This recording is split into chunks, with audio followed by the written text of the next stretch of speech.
जय हिंद साथी, आप सभी को मेरा प्यार भरा नमस्कार। मैं मुकेश यादव, मैं टारगेट से, और आज हम लोग पढ़ेंगे कक्षा 10 की मैथ एक्सरसाइज 13.2 का क्वेश्चन नंबर 5।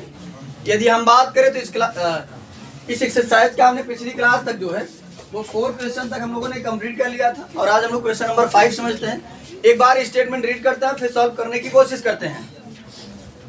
कहा जा रहा है कि एक बर्तन एक उल्टे सम के आकार का है।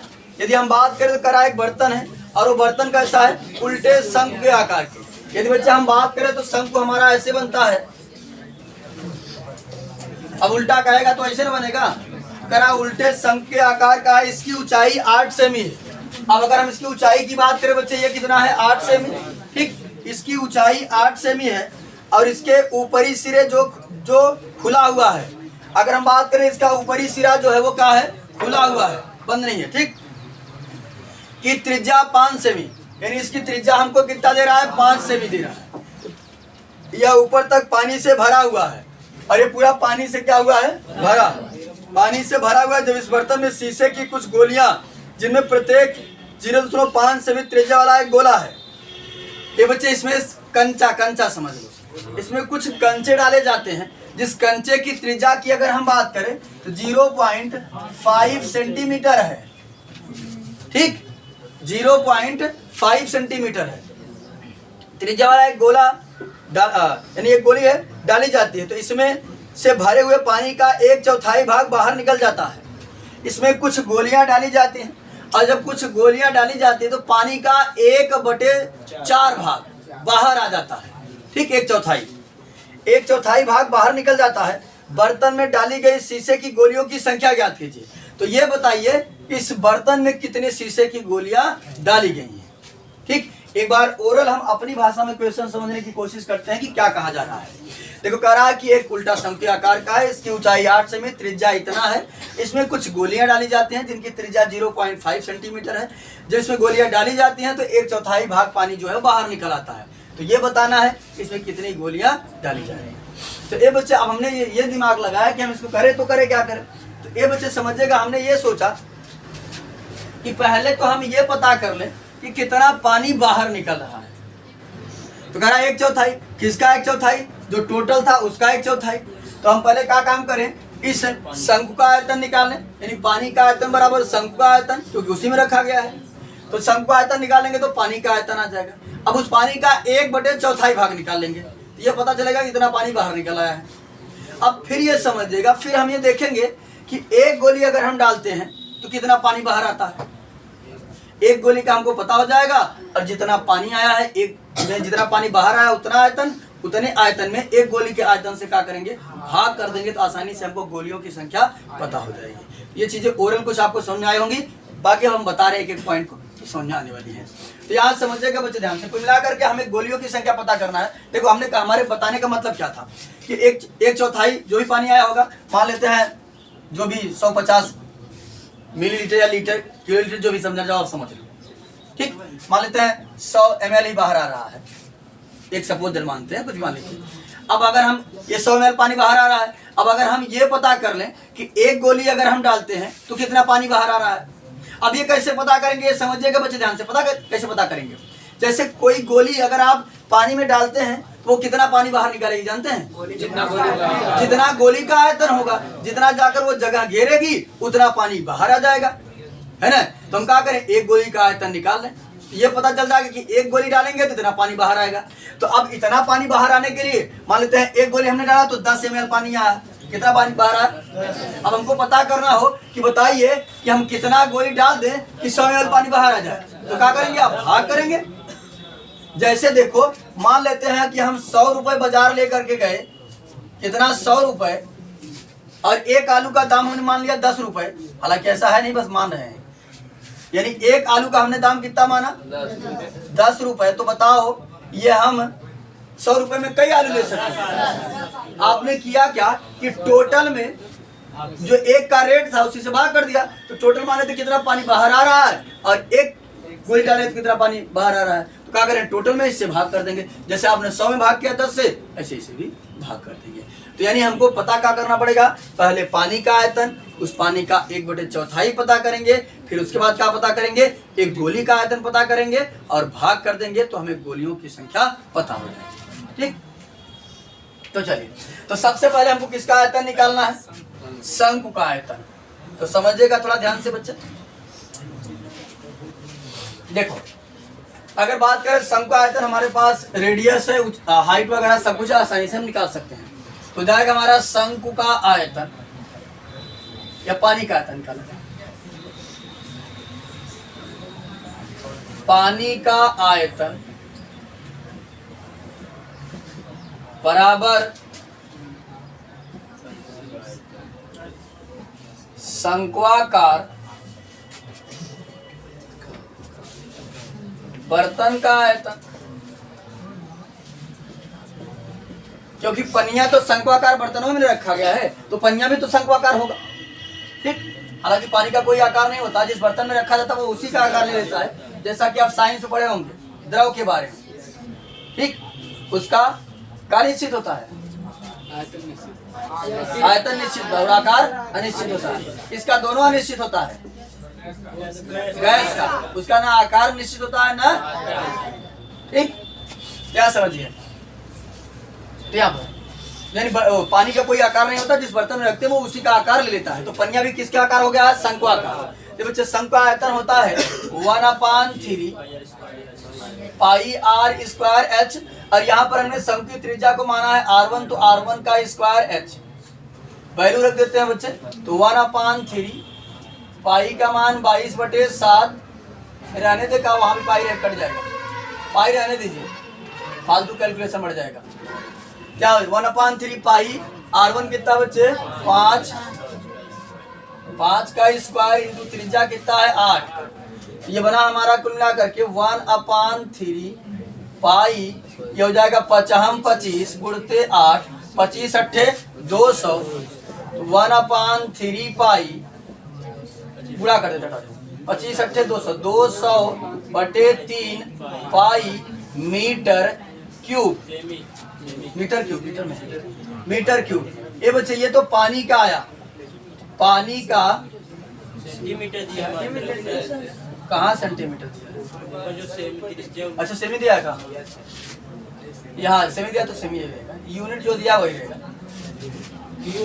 अच्छा आयतन है तो क्यों, ये बच्चे समझिएगा ध्यान से।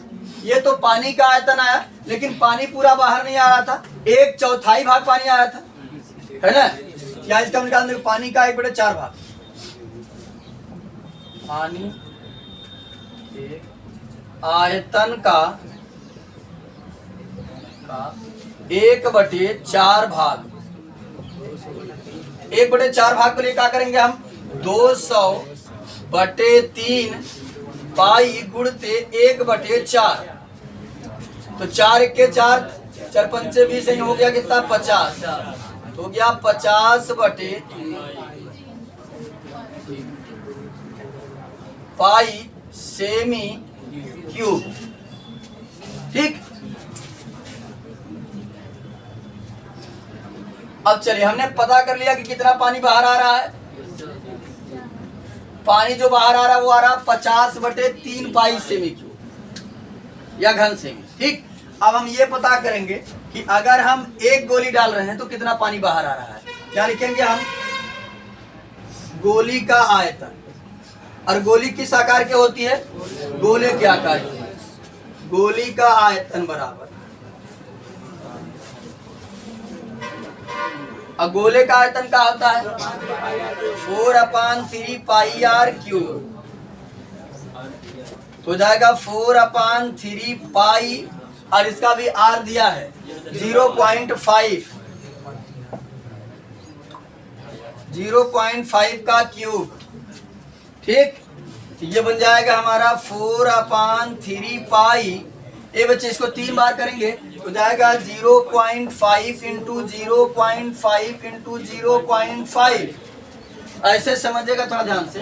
25 पंचे 125, 3 अंक के बाद 10 बोलो, इसका हो जाएगा 0.25 125 0.125 का गुणा 4/3 में कर लेंगे।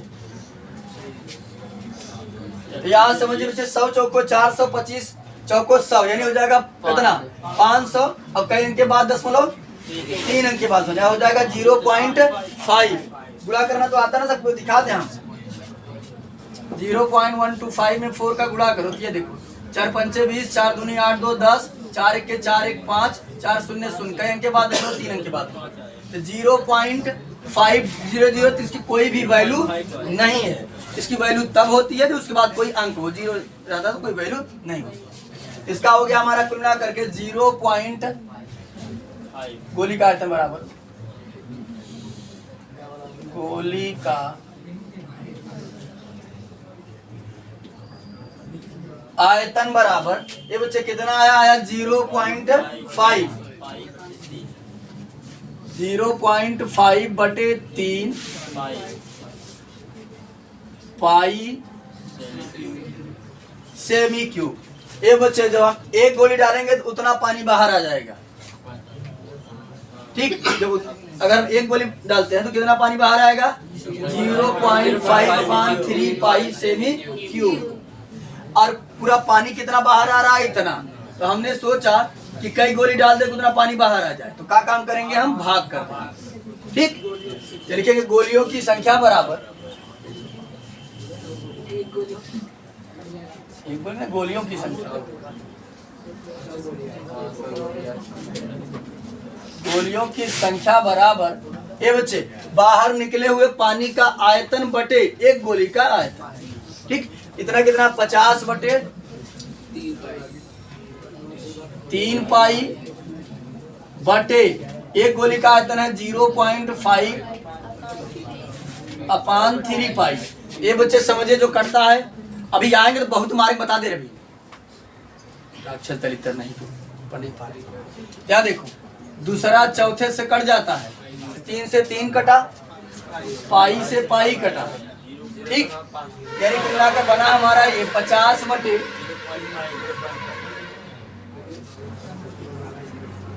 0.5।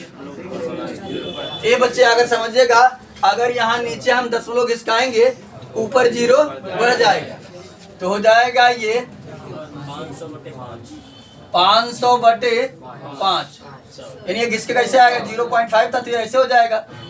और जब तब बनेगा 0.5 दशमलव 0 कोई वैल्यू नहीं 0.5 कोई वैल्यू नहीं।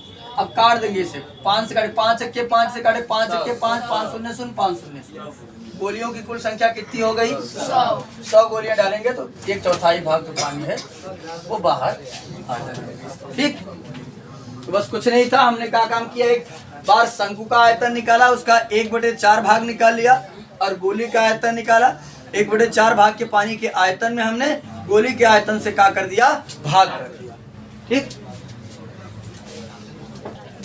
चले हम लोग अगला क्वेश्चन नंबर 7 समझते हैं सॉरी 6 समझते हैं। यदि हम छठे क्वेश्चन की बात करें तो कह रहा है ऊंचाई 220 सेमी और आधार व्यास 24 सेमी वाले एक बेलन। अब अगर हम बात करें बच्चे क्वेश्चन नंबर 6 हमारा जो है वो कह रहा है कि ऊंचाई 220 सेमी और आधार व्यास 24 सेमी वाले एक बेलन जिस पर ऊंचाई 60 सेमी और त्रिज्या 8 सेमी वाला एक अन्य बेलन आरोपित है। ठीक यानी दो बेलन है एक की ऊंचाई कुछ और है त्रिज्या कुछ और है दूसरे की ऊंचाई कुछ और है त्रिज्या कुछ और है। समझिएगा थोड़ा ध्यान से। यदि हम बात करें तो करा एक बेलन जो है जिसकी ऊंचाई 220 तो हमने बना दिया 220 सेमी ऊंचाई का एक बेलन जिसका व्यास हमको दे रहा था 24 तो व्यास का आधा क्या होता है त्रिज्या।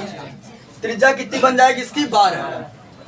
आगे समझते हैं और इसके अब इस पर एक और बेलन है जिसकी यदि हम बात करें तो जिसकी ऊंचाई 60 सेमी है और त्रिज्या कितनी है इसीलिए देखो इसकी जब त्रिज्या अगर त्रिज्या कम होगी तो आधे पे बनेगा ना तो वो छोटा बनेगा ना छोटे तो बनाया है ये देखो इसलिए छोटा बनाया इसको।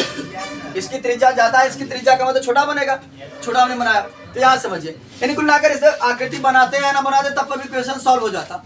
बस आकृति इसलिए बना दी ताकि विजुअल होने लगे थोड़ा सा आइडिया आ जाए बस।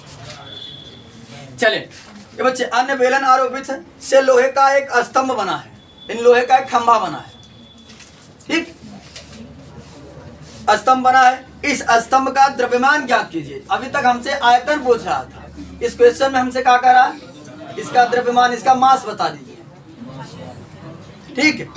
द्रव्यमान ज्ञात कीजिए, जबकि दिया है 1 सेमी क्यूब लोहे का द्रव्यमान बराबर 8 ग्राम होता है, यानी 1 सेमी क्यूब लोहे का द्रव्यमान कितना है, 8 सेमी क्यूब। तो आप बताइएगा कि इसका कितना होगा द्रव्यमान, और पाई बराबर 3.14 यूज करना है। ये बच्चे कुछ है 1 सेमी क्यूब, देखो याद है 1 सेमी क्यूब लोहे का द्रव्यमान दे रहा है, हम इसका आयतन निकाल लें, ठीक। 1 का दिया है, जितना है उतना क्या करेंगे, गुणा कर देंगे। जैसे देखो 1 सेमी क्यूब लोहे का द्रव्यमान कितना है, 8 ग्राम है। तो याद समझे बच्चे, 1 सेमी क्यूब लोहे का आयतन हमको दे रहा, द्रव्यमान दे रहा है, फिर जितना आएगा उसमें क्या करेंगे, 8 से गुणा कर देंगे, क्योंकि 1 का पता है, जितना का चाहिए गुणा कर देंगे, आसानी से आ जाएगा। तो यहाँ भी हमको क्या करना है, आयतन निकालना है, किसका, जो स्तंभ बना है उसका आयतन, स्तंभ का आयतन निकाल करके और आसानी से हम क्या काम करते हैं, द्रव्यमान निकाल सकते हैं। क्या लिखेंगे, स्तंभ का आयतन बराबर, हाँ बच्चे हमने एक बार लिखा, क्या बता देते हैं, यानी पहले बेलन की ऊंचाई को हमने माना है h1 220 दे रहा है, और उसकी त्रिज्या को r1 माना है 12 से, 24 का आधा 12 हो जाएगा, और दूसरे की ऊंचाई को हमने माना है h2 तो कहा है 60, और उसकी त्रिज्या साफ शब्द में दिया गया था 8, तो r2 को हमने मान लिया 8, और ये दे रहा था कि 1 सेमी क्यूब लोहे का द्रव्यमान बराबर 8 ग्राम। क्या समझिएगा, स्तंभ का आयतन बराबर क्या हो जाएगा, पहले बेलन का आयतन प्लस दूसरे बेलन का आयतन, ये डायरेक्ट फार्मूला रख दो, कोई बड़ी बात नहीं है। हम क्या काम करते हैं बच्चे, आयतन होता है, बेलन का आयतन क्या होता है, पाई आर स्क्वायर एच, तो पाई r1 का square h1 plus pi r2 का स्क्वायर h2, चाहो तो पाई कॉमन रहा है, पाई कॉमन कर लो, यहाँ बचेगा हमारा r1 का स्क्वायर h1 प्लस r2 का स्क्वायर h2, सबकी वैल्यू रख देते हैं। पाई का मान करा 3.14 यूज करिए, तो 3.14 ब्रैकेट में r1 कितना है, 12 का स्क्वायर इंटू h1 कितना है 220 प्लस r2 कितना है 8 का स्क्वायर, और h2 कितना है, h2 है 60, तो 60 हो गया।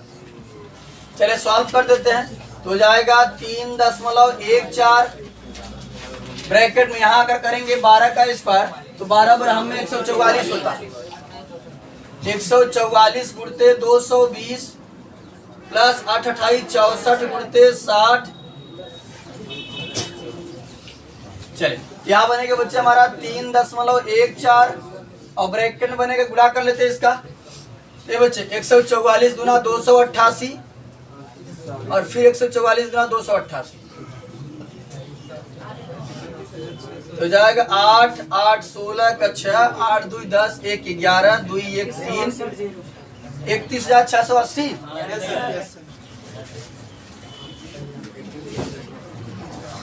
ये बच्चे आप गुणा जैसे करना जानते हो, उसे कल 144 गुणा 220 में करना है बस। इसका गुणा करेंगे हम यहाँ पर 6 चौक 24 और 6 छंके 36 2 38, 3840। अब इसको हम क्या काम करते हैं बच्चे, जोड़ देते हैं, तो समझिएगा ध्यान से। यहाँ हो जाएगा हमारा 3.14 गुणते, यहाँ हो जाएगा 0, 8 4 12 के 2, 8 6 14 1 15 का 5, 3 1 4 1 5, 35,520।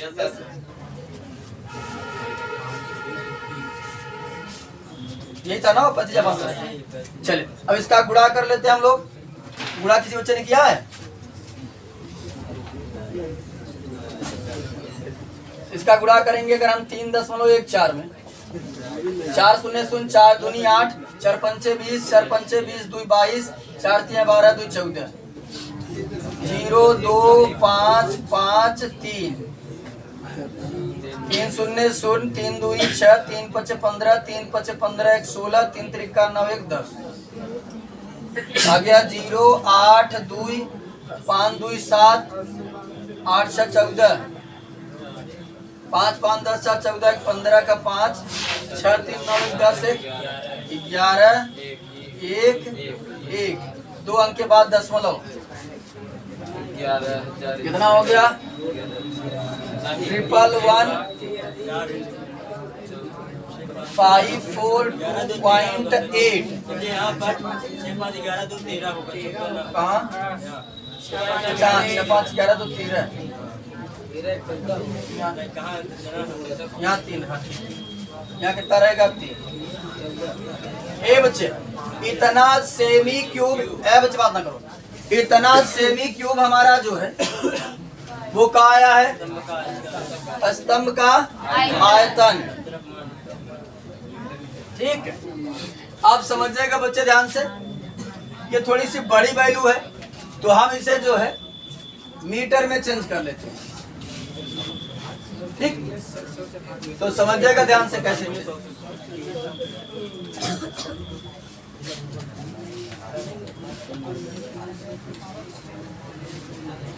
देखता है मीटर क्यूब में कितना बनता है बच्चे, समझिए ध्यान से। यूनिट हमको किस में दिया गया था, सेमी क्यूब में दिया गया है। गुणा कर लेते हैं इसका, पहले गुणा कर लेते हैं। क्या है बच्चे, देखो द्रव्यमान बराबर होता है आयतन इंटू घनत्व। जब फार्मूला गा दो, जो ऐसे जानो कि एक सेमी क्यूब का दिया गया, इतने सेमी क्यूब का पूछ रहा है, गुणा कर दो। ठीक, डायरेक्ट भी जान लो, या साइंस में पढ़े होगे तुम लोग। द्रव्यमान बराबर होता है ना आयतन इंटू घनत्व। क्या देखो, द्रव्यमान बराबर कहा जाएगा एक सेमी क्यूब का हमको दिया, इतना सेमी क्यूब क्या करेंगे, गुणा कर देंगे, हो जाएगा 111,532.8 इंटू 8। ठीक, और ये किसमें है, ग्राम में, ग्राम में दिया था ना, ग्राम में है। गुणा करेंगे 8 28 64 का 4, 8 दूनी 16, 16 6 22, 8 3 24, 24 2 26, 8 5 40 2 42, 8 के 8 4 12, 8 के 8 1 9, 8 के 8, इतना ग्राम। अच्छा, एक अंक के बाद दशमलव, इतना का हो गया हमारा ग्राम।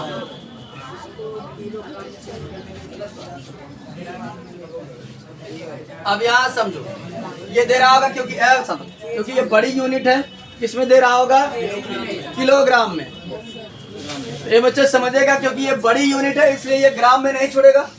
तो क्या काम करेगा, 1000 से भाग कर देगा, क्योंकि हम जानते हैं 1 किलोग्राम में 1000 ग्राम होता है। 1000 से अगर हम इसमें भाग कर देंगे तो ये कुल मिलाकर किसमें चेंज हो जाएगा, किलोग्राम। 1000 से भाग कर देते हैं हम, क्या लिखेंगे, द्रव्यमान बराबर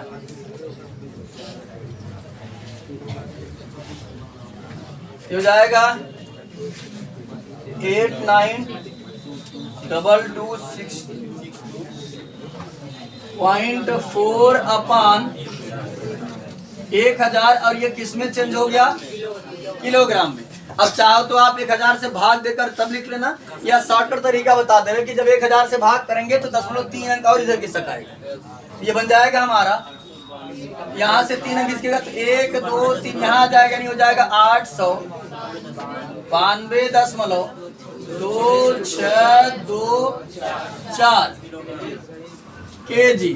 ये बच्चे अब बताए थे कि दशमलव के बाद यदि 5 अथवा 5 से बड़ा होता है, हटता है, तो उसके पहले वाले अंक में एक जुड़ जाता है, और यदि 5 से छोटा होता है तो कोई इफेक्ट नहीं पड़ेगा। तो आप 1 2 3 अंक तक लिख दीजिए, कोई दिक्कत नहीं है। तो मान लेते हमने लिख दिया 892.2, 2 अंक तक रहने देते हैं, उसको हटा देते हैं। ये 2 भी हट जाएगा, 4 भी हट जाएगा, कोई इफेक्ट नहीं पड़ेगा, क्योंकि ये 5 से छोटे हैं। किलोग्राम, ये हमारा हो गया जो स्तंभ बना था, जो खंबा बना था, उस खंबे का आयतन, तो सॉरी द्रव्यमान। ठीक, तो आज की क्लास में हमने एक्सरसाइज 13.2 का क्वेश्चन नंबर 6 तक हम लोगों ने कंप्लीट कर लिया है। बाकी जो बचे हुए क्वेश्चन है उसे नेक्स्ट क्लास में कंप्लीट करने का प्रयास करेंगे। इस वीडियो में इतना ही, बाकी मिलते हैं नेक्स्ट वीडियो में, तब तक के लिए जय हिंद।